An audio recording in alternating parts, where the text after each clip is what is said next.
మా latest videos కోసం మా ఈ తెలుగు న్యూస్ ఛానల్ సబ్స్క్రైబ్ చేసి గంట సింబల్ యాక్టివేట్ చేసుకోండి. 2025 ఫిబ్రవరి 26వ తేదీన అత్యంత పవిత్రమైన మహాశివరాత్రి పర్వదినం రాబోతుంది. ఇది 144 సంవత్సరాల తర్వాత వస్తున్న మహాకుంభమేళ సమయంలో వస్తుంది. ఈ శివరాత్రితో కుంభమేళ కూడా ముగిసిపోతుంది. ఇలాంటి శివరాత్రి మళ్ళీ ఈ జన్మలో రాదు. మాఘ బహుళ చతుర్దశి రోజున మహాశివరాత్రి వస్తుంది. అయితే ఈరోజు మీరు ఉపవాసం ఉన్నా లేకపోయినా ఈ ఆకు తింటే చాలు మీ ఇంట్లో సకల శుభాలు కలుగుతాయి. 1 గంటలో మీ జాతకం మారిపోతుంది. కోట్ల వర్షం కురుస్తుంది. ఆయుష్ కూడా పెరుగుతుంది. మీ శరీరంలోని దరిద్రం మొత్తం కూడా పోతుంది. శివరాత్రి రోజు తప్పక ఈ ఆకును తినాలి. అలా తినటం వలన మనిషి దేహం వజ్రంలాగా మారుతుంది. మంచి ఆరోగ్యం చేకూరుతుంది. అనారోగ్యాలు ఉన్నా పోతాయి. ఈరోజు ఈ ఆకును ఎవరైతే తింటారో అలాంటి వారి శరీరంలోనికి శక్తులు వస్తాయి. శరీరంలోని రోగాలన్నీ కూడా పోతాయి. ఆయుష్ కూడా పెరుగుతుంది. ఆ జీవితంలో కష్టాలనేవి రావు. వచ్చినా ఆ కష్టాలను ఎదుర్కొనే శక్తి వస్తుంది. పట్టిందల్లా బంగారం అవుతుంది. ధన ద్వారాలు తెరుచుకుంటాయి. ధన సంపాదన విపరీతంగా పెరుగుతుంది. అష్టైశ్వర్యాలు కలుగుతాయి అని శాస్త్రాలు చెప్తూ ఉన్నాయి. మరి ఇంతకీ మహాశివరాత్రి రోజు ఏ ఆకును తినాలి అనే విషయాన్ని ఇప్పుడు మనం ఈ వీడియోలో వివరంగా తెలుసుకుందాము. ఫ్రెండ్స్, వీడియోలోకి వెళ్ళే ముందు కామెంట్ బాక్స్లో ఓం నమః శివాయ అని కామెంట్ చేయండి. అలాగే ఈ వీడియోకి ఒక లైక్ కొట్టి మా ఛానల్ని కూడా సబ్స్క్రైబ్ చేసుకుని మాకు సపోర్ట్ చేయండి. హిందువులు జరుపుకునే పండుగల్లో మహాశివరాత్రి ఎంతో ప్రత్యేకమైంది. ఈ పండుగ ఎంతో పవిత్రమైనది. మాఘమాసంలో బహుళ చతుర్దశి నాడు మహాశివరాత్రి వస్తుంది. ఈరోజు శివుడికి ఎంతో ప్రత్యేకమైంది. ఈ రోజునే ఆ పరమేశ్వరుడు లింగ రూపంలో దర్శనమిచ్చాడని పురాణాలు పేర్కొంటున్నాయి. శివుడు లింగోద్భవమూర్తిగా అవతరించటం వెనుక ఒక పురాణ కథ ఉంది. ఒకసారి బ్రహ్మ విష్ణువుల మధ్య మాటా పెరిగి తమలో ఎవరు గొప్ప అని తెలుసుకోవాలనుకున్నారు. వీరి వాదన తారాస్థాయికి చేరింది. ఇద్దరిలో ఎవరూ తగ్గలేదు. ఇదంతా చూస్తున్న శివుడు వారికి తన శక్తిని చూపించాలని మాఘమాస చతుర్దశి నాడు ఇద్దరికీ మధ్య జ్యోతిర్లింగ రూపం దాల్చాడు. బ్రహ్మ విష్ణువులు లింగాకారంలో ఉన్న ఆ శివుని యొక్క ఆది అంతం తెలుసుకోవాలని విష్ణు వరాహ రూపం ధరించి అడుగు భాగాన్ని వెతుక్కుంటూ వెళ్ళాడు. మరోవైపు బ్రహ్మ హంసరూపాన్ని ధరించి ఆకాశమంతా తిరుగుతున్నాడు. కానీ వీరిద్దరూ ఎంత ప్రయత్నించినా ఆ లింగం యొక్క ఆది తుది తెలియక చివరికి ఇక లాభం లేదనుకుని ఇద్దరూ కలిసి శివుని వద్దకు వచ్చి మేము నీ శక్తిని తెలుసుకోలేకపోతూ ఉన్నాము అని అడగగానే శివుడు వారిలో ఎవరు గొప్ప అనే వాదనను తగ్గించడానికి నేను ఈ లింగాకారంగా అవతరించాల్సి వచ్చింది అని వారికి నిజరూపంతో వివరించి చెప్తాడు. దానితో బ్రహ్మ విష్ణువులు శివుడి ఆధిక్యతను గ్రహించి పూజించి కీర్తిస్తారు. ఆ రోజు మహాశివరాత్రి అయినదని పురాణ కథనం. శివుడు అభిషేక ప్రియుడు. శివుడికి కాసిన్ని నీరు పోసినా చాలు సంతోషంతో పొంగిపోతాడు. శివరాత్రి నాడు అందరూ వర్ణ లింగ జాతి కులభేదం లేకుండా శివుణ్ణి అర్చించటం వలన, నీటితో లేదా పాలతో అభిషేకించటం వలన సదాశివుని అనుగ్రహంతో జీవితానికి పట్టిన పీడ తొలగిపోతుంది. మహాశివుణ్ణి అభిషేకాలతో సంతృప్తిపరచటం వలన అనేక దోషాలు నశించి ఆయురారోగ్యాలు ధనధాన్యాలు సంప్రాప్తిస్తాయి. ఆ కుటుంబాలు తరతరాల పాటు సకల శుభాలతో అలలారుతూ ఉంటాయి. అంతేకాకుండా మోక్షానికి అవసరమైన అర్హతను ప్రసాదిస్తాయని పురాణాలు చెప్తూ ఉన్నాయి. అసలు శివుడికి అభిషేకం అంటే ఎందుకంత ఇష్టం అనే విషయం చాలామందికి తెలియదు. క్షీరసాగర మదన సమయంలో దేవతలు ఒకవైపు నుంచి, రాక్షసులు మరోవైపు నుంచి సముద్రాన్ని చిలుకుతూ ఉండగా ముందుగా ఆలాహలం పుట్టింది. ఆ ఆలాహలం సర్వాన్ని నాశనం చేస్తుంటే దేవతలకు రాక్షసులకు ఏం చేయాలో పాలుపోలేదు. వెంటనే దేవతలందరూ త్రిమూర్తుల్లో ఒకరైన పరమశివుడి వద్దకు వెళ్ళారు. క్షీరసాగర మదనంలో ముందుగా పుట్టిన దాన్ని అగ్రతాంబూలంగా స్వీకరించాలని దేవదానవులు ఆ శివుణ్ణి కోరుతారు. ముందుగా పుట్టింది ఆలాహలం అని గ్రహించిన శివుడు పక్కన ఉన్న పార్వతీదేవితో సేవించమంటావా అని అడుగుతాడు. సకల సృష్టిని కాపాడేందుకు మీరేం చేసినా నాకు సమ్మతమే అని ఆ గౌరీదేవి చెప్పటంతో శివుడు ఆలాహలం సేవించేందుకు ఒప్పుకుంటాడు. వెంటనే క్షీరసాగర మదనం వద్దకు వెళ్ళి ఆలాహలాన్ని తాగి కంఠంలోనే ఉంచుకుంటాడు. అందువల్లే శివుడు గరళకంఠుడు అయ్యాడు. కానీ గరళం శివునిలో విపరీతమైన వేడిని తాపాన్ని పుట్టించటం ప్రారంభించింది. దానిని తట్టుకోవటం శివుడి వల్ల కాలేదు. అందుకే క్షీరసాగర మదనంలో పుట్టిన చంద్రుడిని తీసుకుని తలపై పెట్టుకున్నాడు. అయినా వేడి తగ్గకపోవటం వల్ల గంగాదేవిని కూడా నెత్తిపై ఉంచుకున్నాడు. అయినా శివుడి తాపం తగ్గదు. ఆ తాపం తగ్గడానికి నిత్యం శివలింగాన్ని ప్రజలు అభిషేకిస్తూ తాపాన్ని తగ్గిస్తారు. అలా చేయటం వల్ల శివుడి ఇబ్బందిని తగ్గించవచ్చని భక్తుల నమ్మకం. ఇలా ఎవరైతే శివలింగంపై నీటిని లేదా ఇతర ద్రవ్యాలను పోస్తారో వారు శివుడికి హాయిని కలిగించిన వారవుతారు. అలాంటి వారిని ఆ పరమేశ్వరుడు ఎల్లవేళలా కాపాడుతూ భోగభాగ్యాలు కలిగిస్తాడు. అందుకే ఆ మహాశివుడికి ప్రతినిత్యము అభిషేకం చేస్తూ ఉంటారు. కాబట్టి మీరు కూడా శివరాత్రి రోజు శివుడికి అభిషేకం చేయండి. జన్మానుకో శివరాత్రి అనే నానుడి మనకు ఉంది. అంటే ఒక మనిషి 100 సంవత్సరాలు జీవిస్తే ఆ 100 సంవత్సరాల మానవ జన్మ సార్థకం కావాలంటే ఒక్క శివరాత్రి పరమేశ్వర ఆరాధన సక్రమంగా చేసి అర్చించి జాగరణ చేసి ఆ మహాశివుణ్ణి ధ్యానిస్తే జన్మ ధన్యమవుతుందని అర్థం. జన్మలో కేవలం ఒక్కసారి మహాశివరాత్రి రోజు ఉపవాసం జాగరణ చేసి మహాశివుడికి దగ్గరగా ఉంటేనే ఇంత పుణ్యం కలుగుతూ ఉందంటే ఎక్కువసార్లు మహాశివరాత్రి వ్రతాన్ని పాటిస్తే ఎంతటి పుణ్యం కలుగుతుందో మీరే అర్థం చేసుకోండి. ముక్తిని ప్రసాదించేది శివరాత్రి. మహాశివరాత్రి చాలా ప్రత్యేకమైనటువంటి రోజు. శివ ఆరాధనలో ఇంతకంటే గొప్ప రోజు లేదు. ఇంతటి గొప్ప శివరాత్రి వస్తుంది కాబట్టి ఆ రోజును సద్వినియోగం చేసుకోవాలి. మహాశివరాత్రి రోజు జగత్తంతా కూడా ఉపవాసం ఉండాలి. తప్పకుండా ఉపవాసం ఉండాల్సిందే. ఏమీ తినకుండా ఉండలేని వారు కొన్ని పాలు పండ్లు తీసుకుని ఉపవాసం ఉండాలి. కానీ భోజనం చేయకూడదు, టిఫిన్లు చేయకూడదు, ద్రవ పదార్థాలు మరియు వండనివి తినాలి. శివరాత్రి రోజు కొన్ని పనులను తప్పక చేయాల్సి ఉంటుంది. ప్రతి సంవత్సరం మాఘ బహుళ చతుర్దశి నాడు వచ్చే మహాశివరాత్రి అత్యంత ప్రాధాన్యం గల పర్వదినం. ఉపవాసం, శివార్చన, జాగరణ శివరాత్రి నాడు ఆచరించవలసిన ప్రధాన విధులు. శివుడు సమస్త జగత్తును దహించి వేసేందుకు సిద్ధమైన ఆలాహలాన్ని తన గొంతుకలో దాచుకున్న నీలకంఠుడు. మహాధర్మచారినికి తన శరీరంలో అర్ధభాగమిచ్చిన అర్ధనారీశ్వరుడు. తనని యముని బారి నుంచి రక్షించమని కోరిన భక్త మార్కండేయుని చిరంజీవిగా జీవించమని వరాన్ని ప్రసాదించిన భక్తజన బాంధవుడు.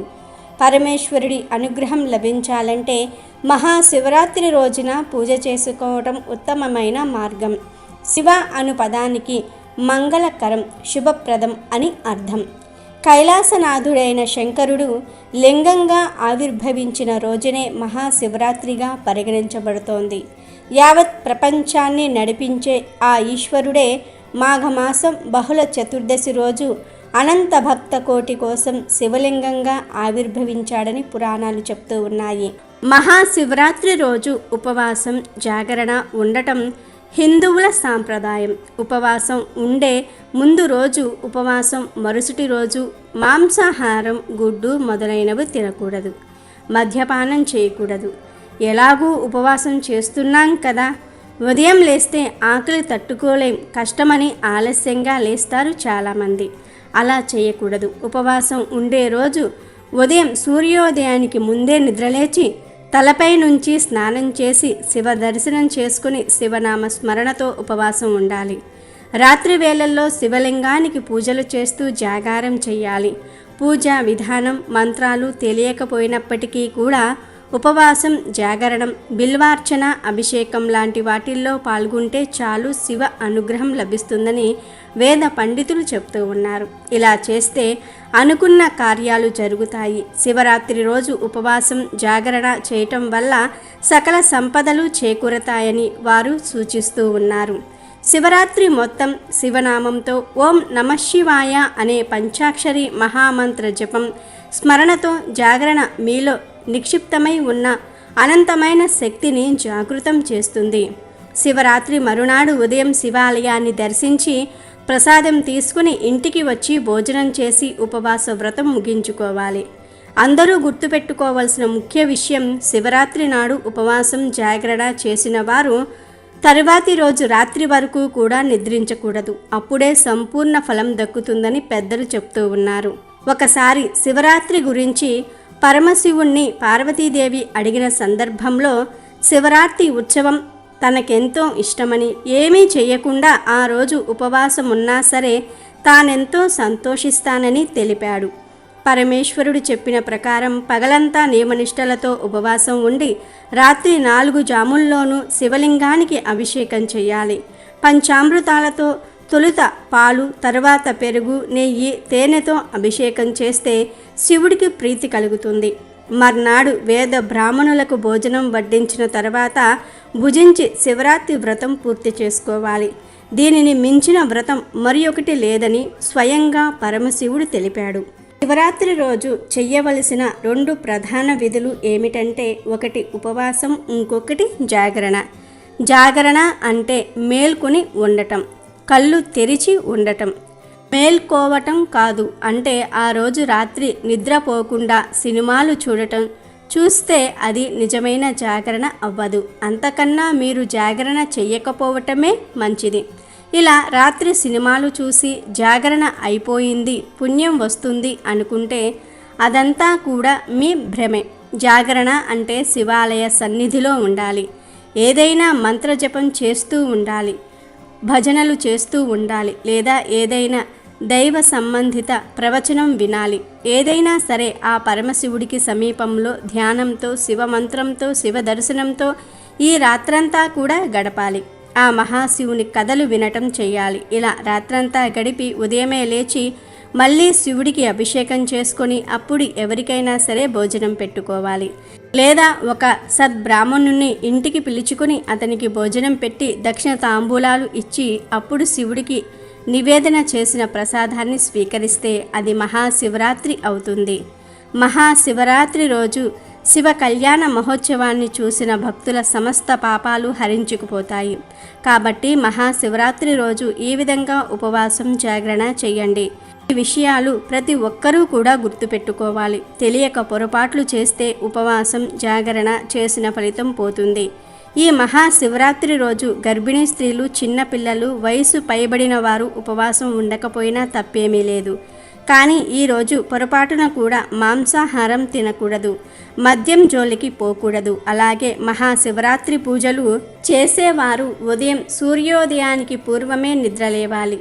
సంధ్యా సమయంలో అస్సలు నిద్రించకూడదు. భార్యాభర్తలు సంగమించకూడదు. అంతేకాదు మహాశివరాత్రి రోజు ఎవ్వరితో గొడవలు పడకూడదు. ఇంట్లో భార్యాభర్తలు కూడా వాదనలు ఆడుకోకూడదు. పిల్లలను తిట్టకూడదు. అలాగే మహాశివరాత్రి రోజు ఏ ఇతర జీవిని హింసించకూడదు. ముఖ్యంగా గోవులను కొట్టకూడదు. మహాశివరాత్రి నాడు ప్రశాంతంగా ఉండాలి. శివనామ స్మరణ చేసుకుంటూ ఉండాలి. అదేవిధంగా మహాశివరాత్రి రోజు స్నానం చేసిన తరువాత మీ జుట్టును, లేదా ఆడవారైతే జడను అలాగే వేసుకోవాలి. దువ్వెన మీ జుట్టులో పెట్టుకోకూడదు. అదేవిధంగా మహాశివరాత్రి రోజు స్నానం చేసేవాళ్ళు సబ్బుతో కానీ ఇతర కెమికల్స్తో కానీ స్నానం చేయకూడదు. ఆ రోజు చిటికెడు పసుపును ముఖానికి రాసుకుని స్నానం చేయాలి. ఆడవారైతే చిటికెడు పసుపును ముఖానికి రాసుకుని స్నానం చేయాలి. మగవారైతే చిటికెడు పసుపును నీళ్ళల్లో వేసుకుని స్నానం చేయాలి. అంతేగాని ఆ రోజు సబ్బుతో స్నానం చేయకూడదు. అలాగే ఈరోజు నెలసరిలో ఉన్న ఆడవారు అస్సలు పూజలు చేయకూడదు. చేస్తే పుణ్యం కాదు కదా, పాపం చుట్టుకుంటుంది. ఆ పాపం మిమ్మల్ని 7 తరాల వరకు వెంటాడుతూ ఉంటుంది. అలాగే శివరాత్రి రోజు శివలింగంపై ఎట్టి పరిస్థితుల్లోనూ కుంకుమ వేయకూడదు. కుంకుమను ఎప్పుడూ శివుడికి సమర్పించకూడదు. శివుడు చల్లదనాన్ని కోరుకుంటాడు కనుక వేడిని పుట్టించే కుంకుమను శివుడికి ఎప్పుడూ సమర్పించకూడదు. శివ పూజలో గంధము, విభూదిని వాడాలి, కుంకుమను వాడవద్దు. అదేవిధంగా మహాశివరాత్రి రోజు చాలామంది బిల్వ దళాలతో శివుణ్ణి పూజిస్తారు. కానీ ఆ బిల్వ పత్రాలను శివరాత్రి రోజు కొయ్యకూడదు. శివుడికి కోపం వస్తుంది. శివరాత్రికి ముందు రోజే బిల్వ పత్రాలను కోసి తెచ్చుకోవాలి. అలాగే శివరాత్రి పూజలో శివుడికి ఎట్టి పరిస్థితుల్లోనూ కూడా సంపంగి పూలను కానీ, తులసి ఆకులను కానీ సమర్పించకూడదు. లేనిపోని కష్టాలు వస్తాయి. ఇవే శివరాత్రి రోజు చేయకూడని పొరపాట్లు కనుక అందరూ గుర్తుపెట్టుకొని శివరాత్రి రోజు ఈ తప్పు పనులు చేయకుండా జాగ్రత్త పడండి, లేదంటే శివుడి ఆగ్రహానికి గురి అవుతారు. ఇక ఈ శివరాత్రి రోజు ప్రతి ఒక్కరూ కూడా తప్పనిసరిగా ఒక ఆకును తినాలని శాస్త్రం చెప్తుంది. మరి ఆ ఆకు ఏమిటి అంటే నేరేడు ఆకు. అవును, శివరాత్రి రోజు నేరేడు ఆకును తింటే ఒంట్లోని రోగాలన్నీ కూడా పోతాయి. మళ్ళీ వచ్చే సంవత్సరం శివరాత్రి వరకు ఎలాంటి రోగాలు రాకుండా ఉంటాయి, ఆయుష్ పెరుగుతుంది. ఈరోజు నేరేడు ఆకును తింటే ఒంట్లో ఉన్న రోగాలన్నీ కూడా పోతాయి, అష్టైశ్వర్యాలు సిద్ధిస్తాయి. మనకు ఎక్కడ పడితే అక్కడ నేరేడు చెట్లు కనిపిస్తూ ఉంటాయి. ఆ నేరేడు చెట్టుకు ఉండే ఒక లేత నేరేడు ఆకును తింటే చాలు, మీ జీవితం అద్భుతంగా మారుతుంది. జాతక దోషాలు పోతాయి, కష్టాలు సమస్యలు పోతాయి.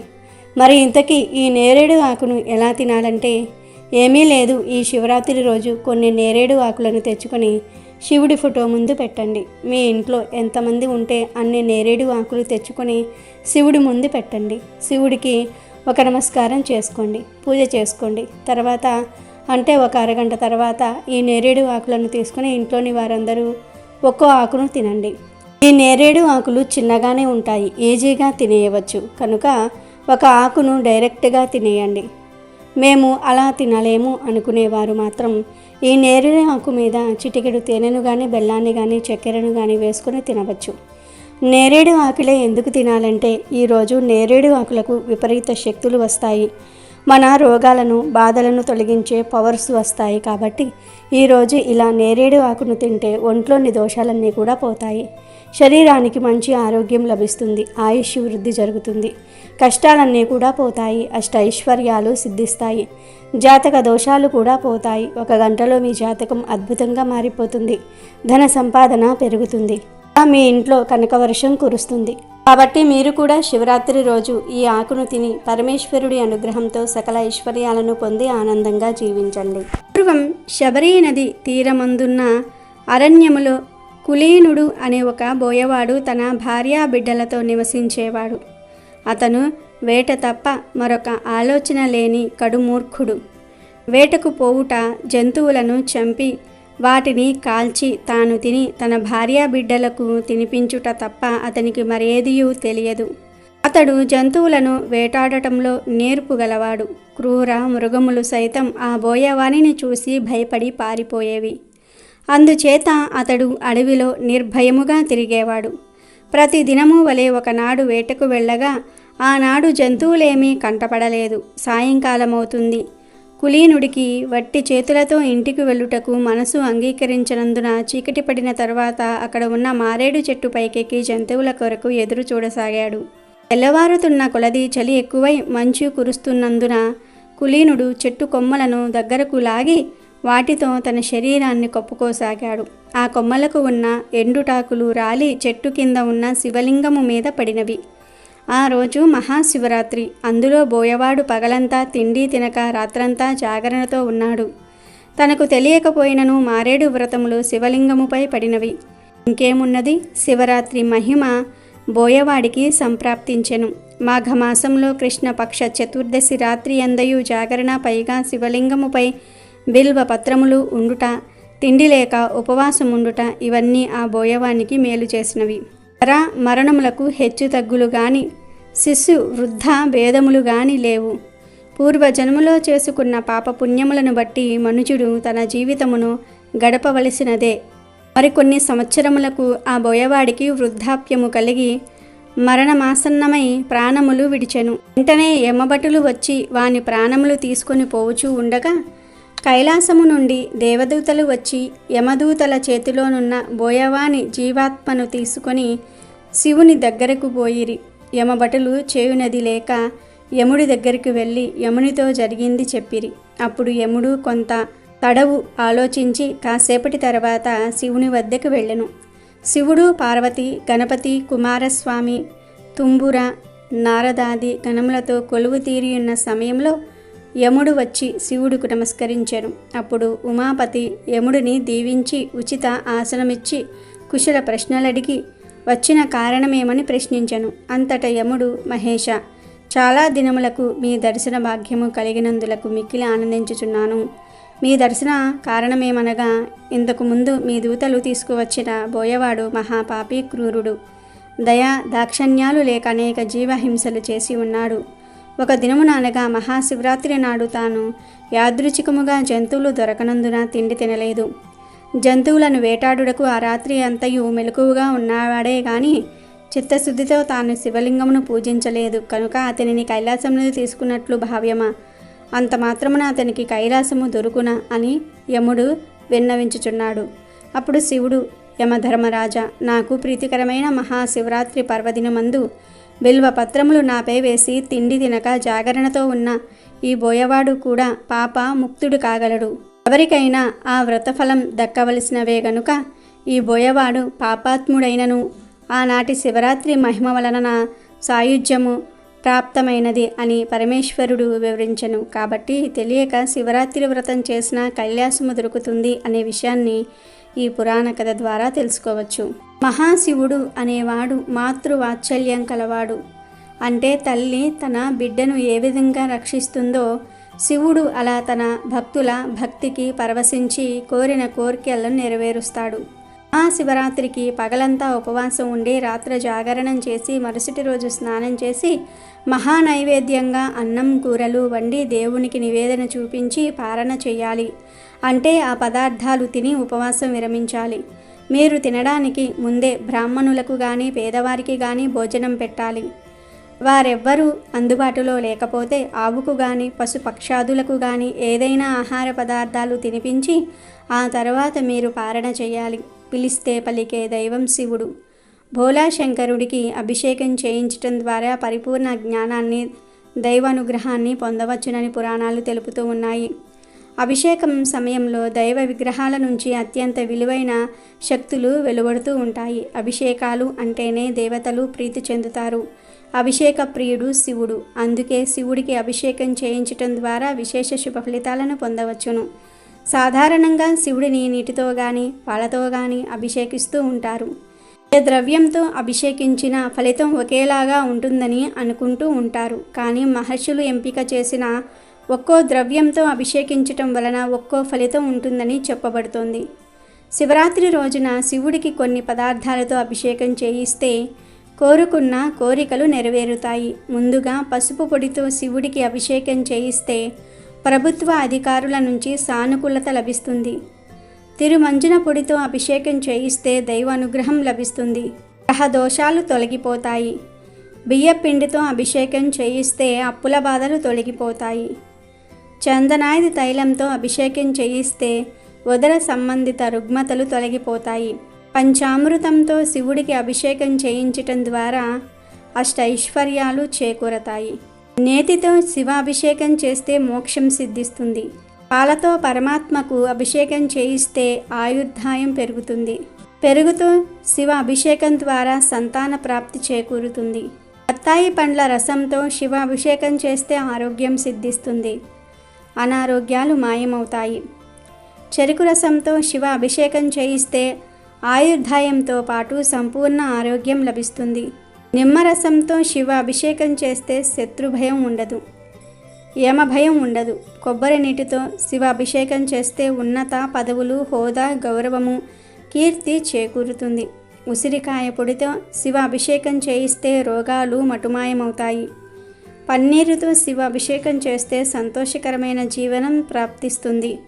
చందనంతో శివ అభిషేకం చేయటం ద్వారా కీర్తి ప్రతిష్టలు ఇనుమడిస్తాయి. గరికి నీటితో శివ అభిషేకం చేస్తే నష్టమైన ద్రవ్యము తిరిగి పొందగలరు. పెరుగుతో అభిషేకిస్తే బలము, ఆరోగ్యము, యశస్సు లభించును. భస్మాభిషేకంచే మహాపాపాలు నశించును. అలాగే అన్నాభిషేకం ద్వారా ఈతి బాధలు ఉండవు. సకల సంతోషాలు సిద్ధిస్తాయి. తేనెతో ఈశ్వరుడికి అభిషేకం చేయిస్తే అద్భుతమైన పాత్రం సొంతమవుతుందని ఆధ్యాత్మిక పెద్దలు చెప్తూ ఉన్నారు. బిల్వ పత్రాలు, జిల్లేడు పువ్వులు, గోగు పువ్వులను శివ పూజకు తప్పకుండా సమర్పించాలి.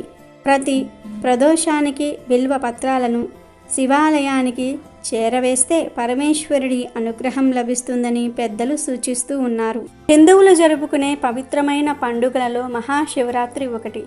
హిందూ క్యాలెండర్ ప్రకారం కొన్ని ప్రాంతాలలో మాఘమాసంలో మాఘ బహుళ చతుర్దశి నాడు మరికొన్ని ప్రాంతాలలో పాల్గొన మాసంలో కృష్ణ పక్షం యొక్క చతుర్దశి తిథిన ఈ పండుగను జరుపుకుంటూ ఉంటారు. ఈ రోజున ముక్కోటి దేవతలలో సనాతుడైన శివుణ్ణి భక్తి శ్రద్ధలతో ఆరాధిస్తే కోరిన కోరికలన్నీ కూడా తీరుస్తాడని భక్తులందరికీ నమ్మకం. ఈ జగత్తును పాలించే పరమేశ్వరుడికి ఎంతో ప్రీతికరమైన రోజు మహాశివరాత్రి. నీలకంఠుడిగా, బోలాశంకరుడిగా, ఈశ్వరుడిగా, అభిషేక ప్రియుడిగా, రాజేశ్వరుడిగా భక్తులచే పిలువబడుతూ ఎన్నో పూజలు అందుకుంటున్నాడు. మహాశివరాత్రి రోజున జ్యోతిర్మయ రూపంలో ఒక మహాలింగ రూపంలో శివుడు ఉద్భవించాడని చాలామంది నమ్ముతూ ఉంటారు. ఈ పవిత్రమైన రోజున ఈశ్వరుడు తన దర్శనం ద్వారా విశ్వాన్నంతటిని దేదీప్యమానం చేసిన ఈ సమయంలో అసలు నిద్రపోకూడదట. రాత్రంతా జాగరణ చేసి మేలుకుంటే మంచి ఫలితాలు వస్తాయని పండితులు చెప్తూ ఉన్నారు. పురాణాల ప్రకారం మహాశివరాత్రి రోజున 14 లోకాల్లో ఉండే పుణ్యతీర్థాలన్నీ బిల్వమూలంలో ఉంటాయి. అందుకే ఈ పవిత్రమైన రోజున ఉపవాసం ఉండి ఒక బిల్వపత్రాన్ని పరమేశ్వరుడికి సమర్పించమని శాస్త్రాలు చెప్తూ ఉన్నాయి. అనంతరం మహాశివరాత్రి రోజున పరమేశ్వరుని ఆలయాల్లో జరిగే పూజల్లో పాల్గొంటే సిరి సంపదలు కలుగుతాయని వేద పండితులు చెప్తూ ఉంటారు. ఇదిలా ఉండగా పురాణాల ప్రకారం కైలాస పర్వతం మీద పార్వతీ పరమేశ్వరులు సుఖాసీనులై ఉన్నారు. అప్పుడు పార్వతీదేవి శివునితో అన్ని వ్రతాలలో ఉత్తమమైన వ్రతమేది అని అడుగగా అప్పుడు ఆ పరమేశ్వరుడు శివరాత్రి వ్రతం అన్ని వ్రతముల కన్నా ఉత్తమమైనది అని జవాబివ్వటంతో పాటు ఆ వ్రతం యొక్క విశేషాలను తెలియజేస్తాడు. ఈ వ్రతాన్ని మాఘ బహుళ చతుర్దశి నాడు మాత్రమే ఆచరించాలని, తెలిసి చేసినా తెలియక చేసినా ఈ వ్రతాన్ని ఒక్కసారి చేసిన యముని బారి నుండి తప్పించుకుని విముక్తి పొందుతారని వివరించారు. ఈ మహాశివరాత్రి రోజు ఎలా ఉపవాసం ఉండాలి? ఉపవాసం ఉన్న సమయంలో పాలు పండ్లు తినవచ్చా? గుడిలో ప్రసాదం పెడితే తినవచ్చా? ఈ విషయాలన్నిటినీ గురించి ఇప్పుడు మనం ఈ వీడియోలో తెలుసుకుందాం. మహాశివరాత్రి రోజు సూర్యోదయానికి పూర్వమే బ్రహ్మ ముహూర్త కాలంలో నిద్రలేవాలి. తెల్లవారేదాకా పడుకోకూడదు. బ్రాహ్మీ ముహూర్తంలో నిద్రలేచి స్నానాదులు పూర్తి చేసుకుని కొత్త దుస్తులు ధరించి ఇంట్లో యథావిధిగా పూజలు చేసుకుని తర్వాత శివాలయ దర్శనం చేసుకొని ఆ మహాశివయ్యను భక్తి శ్రద్ధలతో పూజించుకోవాలి. మహాశివరాత్రి రోజు ఉపవాసం చేయాలి. ఉపవాసం చేసే సమయంలో పండ్లు పచ్చిపాలు తీసుకోవచ్చు. ఉడికించినవి వండినవి అస్సలు తినకూడదు. అత్యంత పవిత్రమైన ఈ రోజు దేవునికి దగ్గరగా ఉండి దైవనామస్మరణ చేసుకోవాలి. ఈరోజు శివాలయానికి వెళ్తే అక్కడ పెట్టే ఫలహారం తినవచ్చు. ఉపవాసం ఉన్నా కానీ అక్కడ పెట్టే ఫలహారం తినవచ్చు. కొంతమంది ప్రసాదం పెడితే ఉపవాసం ఉన్నాం వద్దు అంటారు. ఎప్పుడైనా ప్రసాదాన్ని వద్దు అని అనకూడదు. అది ఆ దేవుడికి ఇష్టం ఉండదు. ప్రసాదం దేవుడికి నివేదించినది కాబట్టి నిరభ్యంతరంగా తీసుకోవచ్చు. శివరాత్రికి ఉపవాసం ఉండేవారు మంచం మీద కానీ కుర్చీలో కానీ కూర్చోకూడదు. ఈరోజు కటిక నేల మీద కూర్చొని లేదా చాప మీద కూర్చొని దైవనామస్మరణ చేసుకోవాలి. ఉపవాసం అంటే మనసును శివుడికి దగ్గరగా ఉంచటమని వేద పండితులు చెప్తూ ఉన్నారు. శివుని మనసుకు దగ్గరగా ఉంచాలంటే శివధ్యానం చెయ్యాలి. శివధ్యానం చేసే శివానందం కలుగుతుంది, శివుని అనుగ్రహం లభిస్తుంది. ఇలా శివధ్యానం చెయ్యాలంటే రోజంతా కూడా మేల్కొని ఉండాలి. అలా మేల్కొని ఉండాలి అంటే పొట్టను ఖాళీగా ఉంచుకోవాలి. కాబట్టి భక్తులు ఎంతో నియమనిష్టలతో నియమ నిబంధనతో రోజంతా కూడా మహాశివుణ్ణి ధ్యానిస్తూ ఉపవాసం చేయాలి.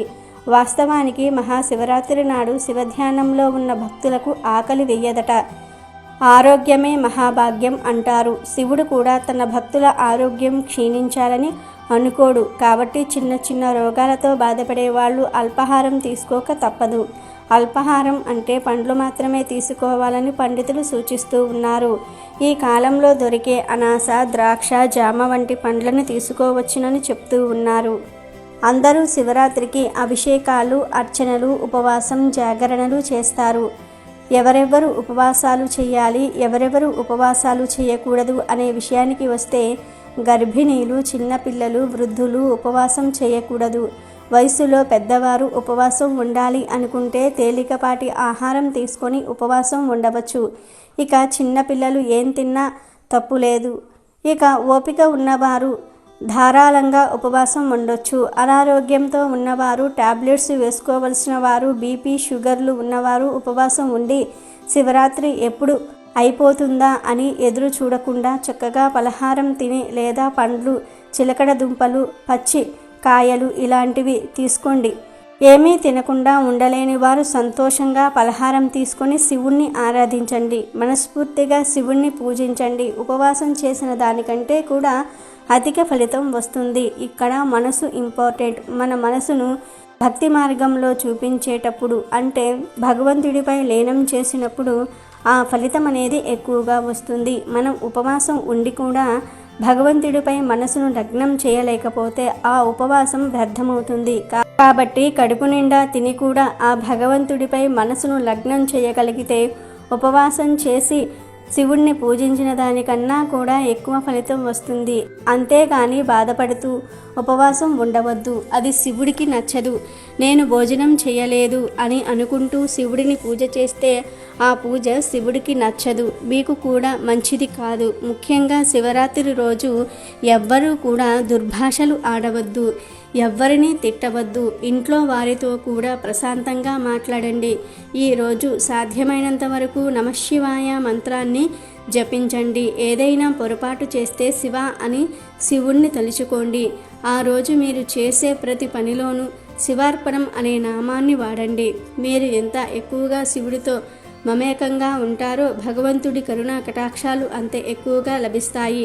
ఆహారానికి ఉపవాసం ఉండటంతో పాటు నోటికి కూడా ఉపవాసం ఉండాలి. అంటే చెడు మాటలు మాట్లాడకుండా భక్తిపరమైన మాటలే మాట్లాడుకోవాలి. ఇలా మహాశివరాత్రికి మనస్ఫూర్తిగా మనసుకు సంతృప్తి కలిగే విధంగా ఉపవాసం ఉంటే మీరు ఏమీ తినకుండా ఉపవాసం ఉన్నదానికన్నా కూడా అధిక ఫలితం వస్తుంది. ఈరోజు కనీసం లింగోద్భవ కాలం అంటే నిశిత కాలం వరకు మేల్కొని ఉండాలి. ఈ సమయంలో శివలింగానికి అభిషేకం చేయాలి. లేదా శివాలయాలలో అభిషేకం చేస్తూ ఉన్నప్పుడు చూసినా చాలు, కోటి జన్మల పుణ్యం లభిస్తుంది. ఆరోగ్యం బాగోలేని వారు శివరాత్రి ఉపవాసం చేయకపోవటమే మంచిది. ఎందుకంటే బాధపడుతూ ఉపవాసం చేయటం శివుడికి అస్సలు ఇష్టం ఉండదు. శివరాత్రి రోజు ఎట్టి పరిస్థితుల్లోనూ కూడా మాంసాహారం తినకూడదు. తింటే అలాంటి వారు నరకానికి పోతారు. ఈరోజు తెల్లవారేదాకా నిద్ర లేవకుండా ఉండకూడదు. మరియు సాయంత్రం ప్రదోష కాలంలో అస్సలు నిద్రపోకూడదు. అత్యంత పవిత్రమైన ఈ రోజు శివుణ్ణి నీటితో అభిషేకిస్తే ఎంతో సంతోషిస్తాడని పురాణాలు చెప్తూ ఉన్నాయి. ఈరోజు ఎవరైనా శివలింగం మీద చెంబుడు నీళ్లు పోస్తే శివుని సంతోషించి అలాంటి వారి కోరికలు నెరవేరుస్తాడు. ఎందుకంటే ఆ మహాశివుడు అభిషేక ప్రియుడు. ఇలా నీటితో అభిషేకం చేసే సమయంలో మన ఒంటిపై ఉండే చెమట ఎట్టి పరిస్థితుల్లో కూడా శివలింగంపై పడకూడదు. అలా పడితే అది మహాపాపంగా పరిగణించబడుతుంది. ఈరోజు ప్రతి ఒక్కరూ కూడా ఉపవాసం ఉండి ఓం నమఃశివాయ అనే పంచాక్షరి మంత్రం జపిస్తూ దేవుడికి దగ్గరగా ఉండడానికి ప్రయత్నించాలి. ఈరోజు ఇలా ఎవరైతే చేస్తారో అలాంటి వారికి శివయ్య అనుగ్రహం కలిగి సకల పాపాలు పోయి కోటి జన్మల పుణ్యం రావటంతో పాటు ఎంతటి పేదవాడు అయినా సరే ధనవంతుడు అయ్యేలాగా ఆ మహాశివయ్య దీవిస్తాడు. అంతేకాదు శివ సాయుధ్యం లభిస్తుంది. మన ముఖ్యమైన పండుగలలో మహాశివరాత్రి ఒకటి. ఏటా మాఘ బహుళ చతుర్దశిని శివరాత్రిగా జరుపుకుంటూ ఉంటాం. ప్రతి నెల కృష్ణ చతుర్దశిని మాస శివరాత్రిగా జరుపుకుంటాం. ఆ రోజు కూడా ప్రార్థనలు చేసినప్పటికీ మహాశివరాత్రి మరింత ప్రత్యేకమైనది. దీన్ని అత్యంత విశిష్టమైనదిగా, పరమ పవిత్రమైనదిగా భావిస్తూ ఉంటారు. శివరాత్రి రోజున ఉపవాసం ఉండి జాగారం చేస్తే పాపాలన్నీ కూడా నశిస్తాయని, పుణ్యం వస్తుందని భక్తుల నమ్మకం. ఉదయాన్నే లేచి తలస్నానం చేసి పూలు ఫలాలతో శివునికి పూజ చేస్తూ ఉంటారు. ఈ రోజున ప్రతి దేవాలయము కిక్కిరిసి ఉంటుంది. ఇక శివాలయాల సంగతి చెప్పనే అవసరం లేదు. ఇసుక వేస్తే రాలనట్టు భక్తుల రద్దీ కనిపిస్తూ ఉంటుంది. అభిషేకాలు, పూజలతో పరమశివుని ఆరాధిస్తూ ఉంటారు. భక్తుల పాలిట కల్పతరువు అయిన శివుడికి ఈ విశిష్ట దినాన రోజంతా కూడా ప్రత్యేక పూజలు జరుపుతూ ఉంటారు. రాత్రి కూడా దేవాలయాలు తెరిచే ఉంటాయి. పూజలు, భజనలతో శివనామం మారుమురుగుతూ ఉంటుంది. ఈ పర్వదినాన లింగాష్టకం, శివ పంచాక్షరి జపిస్తూ ఉంటారు.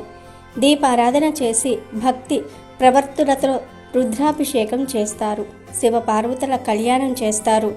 రోజంతా పరమేశ్వరుని ప్రార్థనలతో చింతనతో గడిపి రాత్రి జాగారం చేస్తారు.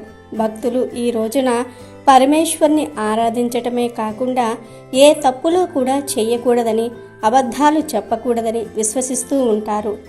ఏడాది పొడుగునా ఏ పూజలు చేయలేని వారు కూడా మహాశివరాత్రి నాడు ఈశ్వరుని ప్రార్థించి శివ సన్నిధి పొందినట్లు పురాణాలలో ఎన్నో కథలు ఉన్నాయి. ఆఖరుకు పాపాత్ములు కూడా శివరాత్రి రోజున అనుకోకుండా నియమాలు పాటించినా సరే ముక్తి లభించింది అంటారు. గుణనిధి కథ ఇందుకు సాక్ష్యం. శివుణ్ణి ప్రసన్నం చేసుకోవటం చాలా తేలిక, అందుకే భక్త శంకర అన్నారు. బ్రాహ్మణ కుటుంబంలో పుట్టిన గుణనిధికి ఏ ఆచారాలు పట్టవు. దుర్గానాలన్నీ కూడా అలవర్చుకుంటూ ఉంటాడు. అన్ని విధాలుగా పతనమైన అతను మహాశివరాత్రి నాడు కావాలని కాకున్నా అన్నం దొరక్క ఉపవాసం ఉన్నాడు. ప్రసాదం దొరుకుతుందేమోనని ఆశతో దేవాలయానికి వెళ్ళాడు. చీకటిలో కనిపించక అవసరం కోసం దీపం వెలిగిస్తాడు. జాగారంలో తూగుతున్న భక్తుల అలికిడికి భయపడి పారిపోయి అనుకోకుండా శివ సన్నిధిలో ప్రాణాలు విడుస్తాడు. ఆ విధంగా ముక్తి పొందాడు. శివరాత్రి మహత్యం అంతటిది. శివరాత్రి పర్వదినానికి ఉపవాసం, జాగారం ముఖ్యం. మాఘమాసంలో బహుళ చతుర్దశి తిథి రాత్రి సమయంలో ఉన్న రోజు జాగారం చేసి శివలింగానికి అభిషేకం చేయాలి. ఉపవాసం, శివార్చన, జాగరణ శివరాత్రి నాడు ఆచరించవలసిన ప్రధాన విధులు. శివుడు అభిషేక ప్రియుడు. ఉపవాసం, జాగరణలను ఎంతగానో ఇష్టపడుతూ ఉంటాడు. నిత్యం మంచు కొండల్లోనే ఉండే ఆ దేవదేవుడు అభిషేకాన్ని ఇష్టపడతారు. అందుకే నిత్యం ఆయన్ను నీటితో అభిషేకిస్తే మంచిదని చెప్తూ ఉంటారు. ముక్కంటి కంఠంలో కాలకూట విషం ఉంది కాబట్టి దాని కారణంగా ఆయన శరీరం వేడిగా ఉంటుందని, చల్లని నీటితో అభిషేకం చేయటం వల్ల ఆయన శరీరం చల్లగా మారుతుందని చెప్తూ ఉంటారు. మహాశివరాత్రి రోజున ఆయనకు అభిషేకం చేసి బ్రహ్మచర్యం పాటించాలి. నేలపై పడుకోవటం, సాత్విక ఆహారం తీసుకోవటం, ఒక్కపూట భోజనం, శారీరక మానసికంగా శుద్ధిగా ఉండాలి. కోపతాపాలు, ఇతరులు నిందించటం వంటివి చెయ్యనే కూడదు.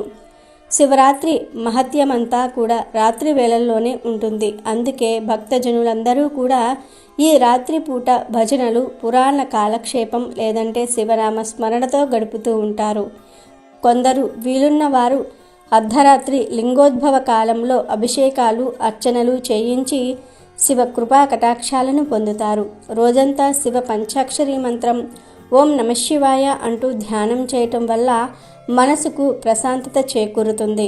ప్రతి జాముకు పూజ, అభిషేకం చేసి మరుసటి రోజు సూర్యోదయం అయ్యాక నిత్య కృత్యాలు తీర్చుకొని సంధ్యావందనం చేసి పుష్పాలు అన్నిటితో పూజించి భోజనం శివుడికి నివేదన చేసి నైవేద్యం పెట్టాలి. మహాశివుడు అనేవాడు మాతృవాత్సల్యం కలవాడు. అంటే తల్లి తన బిడ్డను ఏ విధంగా రక్షిస్తుందో శివుడు తన భక్తుల భక్తికి పరవశించి కోరిన కోరికలను నెరవేరుస్తాడు. ఈ మహాశివరాత్రికి పగలంతా కూడా ఉపవాసం ఉండి రాత్రంతా జాగరణ చేసి మరుసటి రోజు స్నానం చేసి మహానైవేద్యంగా అన్నం, కూరలు వండి దేవుడికి నివేదన చేసి తను తినాలి. తినడానికి ముందే ఆవుకు బియ్యం, తోటకూర, బెల్లం కలిపి తినిపించి 3 ప్రదక్షిణలు చేసి ఆ తర్వాత పేదవారికి అంటే ఆకలితో అలమటించే వారికి అన్నదానం చేయాలి. పశుపక్షాదులకు కూడా ఏదైనా ఆహార పదార్థాలను తినిపించాలి. మహాశివరాత్రికి లింగోద్భవ కాలమని పేరు. జ్యోతిర్మయ రూపంలో ఉన్న మహాలింగంగా శివుడు ఆ రోజున ఆవిర్భవించాడు. లోకానికి పరమేశ్వరుడు తన దర్శనం చేయించి జగత్తునంతా కూడా దేదీప్యమానం చేసిన ఆ సమయంలో మనం నిద్రపోవటంతో అర్థం లేదు. అందుచేత శివరాత్రి జాగరణకు చాలా ప్రాధాన్యత ఉన్నది. అభిషేకాదులతో శివుణ్ణి పూజించి ఉపవాసం ఉండి రోజంతా శివనామ స్మరణతో గడపటంలోని ప్రధాన ఉద్దేశం మన తనువు, మనస్సును కూడా శివాంకితం చేయడానికే. శివమంటే జ్ఞానమే. జన్మ పరంపర శృంఖలాలను తెంచి నిత్యాన్నదాన ప్రదమైన మోక్షాన్ని అందించే శక్తి ఆ జ్ఞానానికే ఉంది. శివరాత్రి నాడు 14 లోకాల్లోని పుణ్యతీర్థాలు బిల్వ మూలంలో ఉంటాయని, ఆ రోజున ఉపవాసం ఉండి ఒక్క బిల్వమైన శివార్పణ చేసి తరించమని శాస్త్రం చెప్తుంది. కనీసం జన్మానికి ఒక్క శివరాత్రి అయినా సరే చేయమని పెద్దలు చెప్తూ ఉంటారు. ఇక ప్రత్యేకంగా ఈ సంవత్సరం శివరాత్రి రోజున ఆడవారు పసుపు లేదా ఆకుపచ్చ రంగులో ఉండే చీర కట్టుకుని పూజ చేసిన, దేవాలయానికి వెళ్ళిన పార్వతీ పరమేశ్వరుల అనుగ్రహం కలుగుతుంది. శివరాత్రి రోజు ఈ రంగులో ఉండే చీరలు కట్టుకుంటే సమస్యలన్నీ కూడా తొలగిపోతాయి. పరమేశ్వరుని అనుగ్రహం కూడా లభిస్తుంది. అష్ట ఐశ్వర్యాలు సిద్ధిస్తాయి. దీర్ఘ సుమంగళ యోగం సిద్ధిస్తుంది. భర్తకు కూడా చాలా మంచి జరుగుతుంది.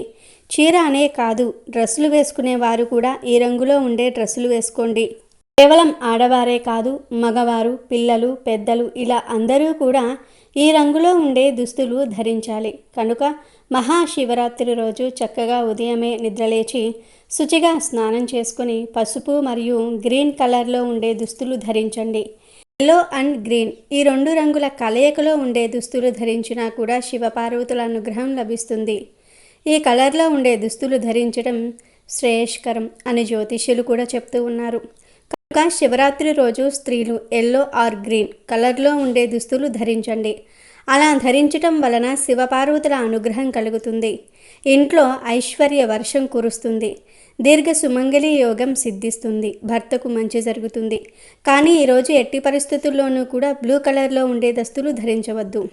లేనిపోని కష్టాలు వస్తాయి. కనుక శివరాత్రి రోజు మీరు మీ ఇంట్లోని వారందరూ కూడా పసుపు లేదా ఆకుపచ్చ రంగులో ఉండే దుస్తులను ధరించండి. కుటుంబమంతా కూడా కలిసి శివాలయానికి వెళ్ళండి.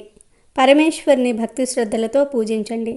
శివరాత్రికి ఈ రంగులో ఉండే దుస్తులు వేసుకుంటే తప్పకుండా పరమేశ్వరుని అనుగ్రహం కలుగుతుంది. అష్ట ఐశ్వర్యాలు సిద్ధిస్తాయి. మీకు అన్ని శుభాలే జరుగుతాయి. కాబట్టి శివరాత్రి రోజు అందరూ కూడా ఈ రంగు దుస్తులు ధరించి శివుణ్ణి ఆరాధించండి. శివపార్వతుల అనుగ్రహంతో సకల ఐశ్వర్యాలను పొందండి. హిందువులు జరుపుకునే పండుగలలో మహాశివరాత్రి ఎంతో ప్రత్యేకమైంది. ఈ పండుగ ఎంతో పవిత్రమైనది.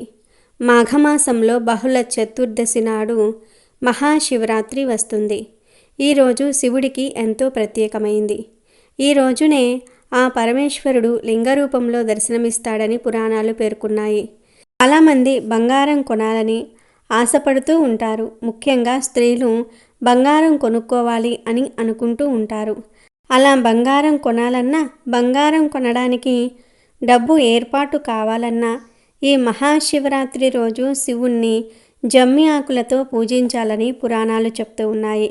ఇలా శివరాత్రి రోజు శివుణ్ణి జమ్మి ఆకులతో పూజిస్తే ఖచ్చితంగా మళ్ళీ వచ్చే శివరాత్రి కల్లా బంగారం కొనుక్కునే యోగాలు వస్తాయి. జాతక దోషాలు పోతాయి. మీ జాతకం అద్భుతంగా మారుతుంది. అంతేకాదు శివరాత్రి రోజు రకరకాల ఆకులతో పూజలు చేస్తే రకరకాల ఫలితాలు వస్తాయని పురాణాలు చెప్తూ ఉన్నాయి. ఈరోజు మోక్షం కావాలనుకునేవారు దర్భలతో శివుణ్ణి పూజించాలి.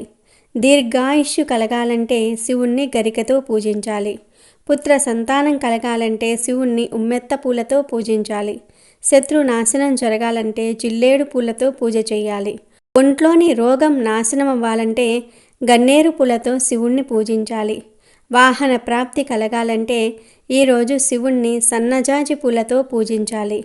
పాడి పంటలు బాగుండాలంటే గోరింతాకు పూలతో శివుణ్ణి పూజించాలి. లక్ష్మీ కటాక్షం కలగాలంటే అక్షింతలతో శివుణ్ణి పూజించాలి. ఇక ఈ శివరాత్రి రోజు పూజ చేసేటప్పుడు శివుడికి ఏ నైవేద్యం పెట్టాలి అనే విషయం చాలామందికి తెలియదు. కానీ శివరాత్రి రోజు శివుడికి సమర్పించాల్సిన ఒక ప్రత్యేక నైవేద్యం ఉంది. అదే పరమాన్నం. శివరాత్రి రోజు శివుడికి పరమాన్నం నైవేద్యం పెడితే సంపూర్ణ శివ అనుగ్రహం లభిస్తుంది. అంతేకాదు ఈరోజు పెళ్ళైన స్త్రీలు పరమాన్నం నివేదన చేసి ప్రసాదంగా స్వీకరిస్తే దీర్ఘ సుమంగళి యోగం సిద్ధిస్తుంది. ఇలా శివరాత్రి రోజు పరమాన్నం ప్రసాదంగా పెడితే వచ్చే సంవత్సరం వరకు మీకు ధనధాన్యాలకు సంపదలకు లోటు లేకుండా ఉంటుంది. అష్ట ఐశ్వర్యాలు సిద్ధిస్తాయి. కనుక తప్పనిసరిగా ఈరోజు అందరూ కూడా పరమాన్నం నివేదన చేయండి. పరమాన్నంతో పాటుగా ఈరోజు దద్దోజనాన్ని కూడా నీట్గా తయారు చేసుకుని ప్రసాదం పెట్టుకోవచ్చు. మేము ఏదైనా ఒక్క నైవేద్యం మాత్రమే పెడతాము అనుకునేవారు పరమాన్నం ఒక్కటే నైవేద్యంగా పెట్టండి. లేదు మేము 2-3 నైవేద్యాలు పెడతాం అనుకునేవారు పరమాన్నంతో పాటు దద్దోజనం కూడా పెట్టుకోండి. ఇలా పెట్టిన ప్రసాదాన్ని ఇంట్లోని వారందరూ కూడా స్వీకరించండి. ఇక్కడ మీరు గుర్తుపెట్టుకోవాల్సిన ఇంకొక విషయం ఏమిటి అంటే, మీరు ఏ ప్రసాదం పెట్టినా భక్తితో పెట్టండి. భక్తితో మీరు ఏమి సమర్పించినా ఈశ్వరుడు స్వీకరిస్తాడు. భక్తితో భక్త కన్నప్ప తను తినే మాంసాన్ని పెట్టినా శివుడు స్వీకరించాడు. అలాగే గోడసూచి అనే చిన్న పాప భక్తితో పాలు సమర్పించిన శివుడు ఆకర్షించాడు. కనుక శివుడికి పెట్టే నైవేద్యాన్ని భక్తితో పెట్టాలి. అలా పెట్టే నైవేద్యాలలో శివుడికి అత్యంత ప్రీతిపాత్రమైనవి పరమాన్నము, నైవేద్యం. కనుక ఫస్ట్ ప్రయారిటీ పరమాన్నానికి ఇవ్వండి. ఆ తర్వాత ఇంకా పెట్టాలనుకుంటే దద్దోజనం పెట్టుకోవచ్చు. ఇంకా ప్రసాదాలు పెడతాము అనుకునే వారందరూ కూడా అరటి పండ్లు, దానిమ్మ పండ్లు కూడా నివేదన చేయవచ్చు. ఈరోజు ఇంట్లో శివలింగం ఉంటే అభిషేకం చేయండి. ఎందుకంటే శివుడు అభిషేక ప్రియుడు. కనుక ముందు అభిషేకం చేసుకుని తర్వాత పరమాన్నం నైవేద్యంగా పెట్టండి. శివలింగం లేకపోతే శివుడి ఫోటో ముందు దీపారాధన చేసుకొని పరమాన్నం నైవేద్యంగా పెట్టండి. పరమాన్నంతో పాటు దద్దోజనం, అరటిపండ్లు, కొబ్బరికాయ, ఖర్జూరాలు ఇలా రకరకాల నైవేద్యాలు పెట్టుకోవచ్చు. కానీ పరమాన్నం మాత్రం ప్రధానంగా పెట్టాల్సిన ప్రసాదం. ఇలా ఈ ప్రసాదం పెట్టడం వలన శివ అనుగ్రహం లభిస్తుంది. 1000 పూజలు చేసిన ఫలితం వస్తుంది. అష్టైశ్వర్యాలు సిద్ధిస్తాయి. కనుక శివరాత్రి రోజు మీరు కూడా శివుడికి ఈ నైవేద్యాన్ని పెట్టి శివానుగ్రహంతో సకల సంపదలను పొంది ఎటువంటి కష్టాలు లేకుండా ఆనందంగా జీవించండి. ఆవుకు మన హిందూ సాంప్రదాయంలో ఎంతో విశిష్టత ఉంది. అయితే అలాంటి ఆవు శివరాత్రి లోపు లేదా శివరాత్రి రోజు కనిపిస్తే ఈ ఒక్కటి తినిపించండి. మీకు ఉన్న కష్టాలు తీరిపోతాయి.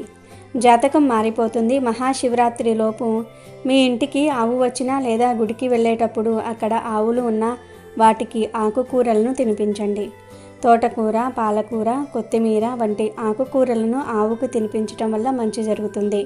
మీకు ఉన్న కష్టాలు, జాతక దోషాలు, ఆరోగ్య సమస్యలు అన్నీ కూడా తీరిపోతాయి. ఆవుకి వీటిని తినిపిస్తే మీ మనసులోని కోరికలు కూడా నెరవేరుతాయి. మహాశివరాత్రి లోపు లేదా మహాశివరాత్రి రోజు ఆవు కనిపిస్తే వాటికి ఆకుకూరలను తినిపించండి. వీటితో పాటు ఇప్పుడు చెప్పుకోబోయే పదార్థాలను ఆవుకు తినిపిస్తే మీకు సిరి సంపదలు కలుగుతాయి. మీ ఆస్తి వృద్ధి చెందుతుంది. మరి ఆ పదార్థాలు ఏమిటో తెలుసుకుందాం. 5 గంటల పాటు నానబెట్టిన ఉలవలను తినిపించటం వల్ల ఉద్యోగంలో స్థిరత్వం ఉంటుంది. నానబెట్టిన బొబ్బర్లను తినిపిస్తే ధనం బాగా సంపాదిస్తారు. నానబెట్టిన గోధుమలను తినిపిస్తే కీర్తి ప్రతిష్టలు పెరుగుతాయి. సమాజంలో మంచి పేరు వస్తుంది. గోమాతకు కొంచెం నీటితో కలిపి బియ్యం పిండిని తినిపిస్తే మానసికంగా ప్రశాంతత లభిస్తుంది. ఇంట్లో గొడవలు అవుతున్న వారు ఇలా చేస్తే ఫలితం ఉంటుంది. అలాగే నానబెట్టిన కందులను తినిపిస్తే కోపం బాగా ఉన్నవారు తగ్గించుకుంటారు. 5 గంటల పాటు నానబెట్టిన కుసుమలను తినిపిస్తే మనసు, ఆత్మ పరిశుద్ధం అవుతుంది. నానబెట్టిన శనగలను గోమాతకు తినిపిస్తే ఆధ్యాత్మిక చింతన అలవడుతుంది. కొంచెం నీటితో కలిపి బెల్లం, రాగి పిండిని తినిపిస్తే అష్టైశ్వర్యాలు కలుగుతాయి. నానబెట్టిన పెసలను తినిపిస్తే విద్యాభివృద్ధి జరుగుతుంది. ఉడికించిన బంగాళదుంపలను తినిపిస్తే నరఘోష నివారణ జరుగుతుంది. క్యారెట్లను తినిపిస్తే వ్యాపారంలో వృద్ధి సాధిస్తారు. బీట్రూట్, పాలకూరతో ఐశ్వర్య ప్రాప్తిని పొందవచ్చు.